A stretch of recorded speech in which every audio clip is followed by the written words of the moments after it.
accueillir ici, au nom de toutes les équipes de Paradis Ski. Alors nous sommes ensemble ce soir pour célébrer 10 années qui ont vu la transformation d'un territoire. Je me dis que ce projet Léonaz Express était un fantastique projet, qui n'était pas évident, qui n'allait pas de soi. Et au fond, on l'a fait, en dépit de toutes les réticences, les résistances. On a osé, on a fait preuve d'audace, on a pris un risque. C'est très important dans le contexte actuel parce que c'est un investissement, une opération dont j'ai dit qu'elle était exemplaire. Pourquoi elle est exemplaire? Parce qu'elle a fait de ce domaine le deuxième plus grand domaine relié du monde, et même le premier géré par un même opérateur, qu'elle a donc considérablement augmenté son attractivité. On a créé une très belle marque, qui est la marque Paradis Ski, et tout le monde y a gagné. Les gestionnaires de remontée, je crois, le client, nos visiteurs, et l'ensemble du territoire.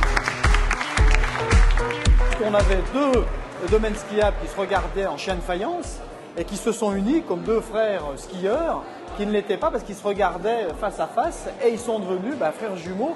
Et par conséquent, en faisant une remontée mécanique, on a obtenu le doublement d'un côté et de l'autre du domaine skiable. Et je pense qu'au bout de 10 ans, quand vous reliez deux fois 200 et quelques kilomètres de piste et vous arrivez à 425 et 100 000 lits touristiques, etc., je pense que ça valait le coup de marquer l'événement et faire en sorte que les gens puissent se rendre compte de la création ou la recréation ou la renaissance de ces domaines skiables qui sont maintenant liés.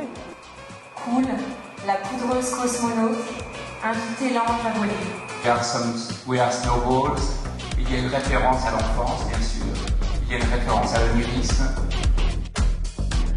Écoutez, j'ai eu carte blanche pour essayer de donner une dimension onirique à ce projet mécanique et novateur. Donc, le nom m'a séduit, Paradis Ski m'a séduit, j'avais envie d'ange, j'avais envie de quelque chose d'immatériel au milieu de la neige.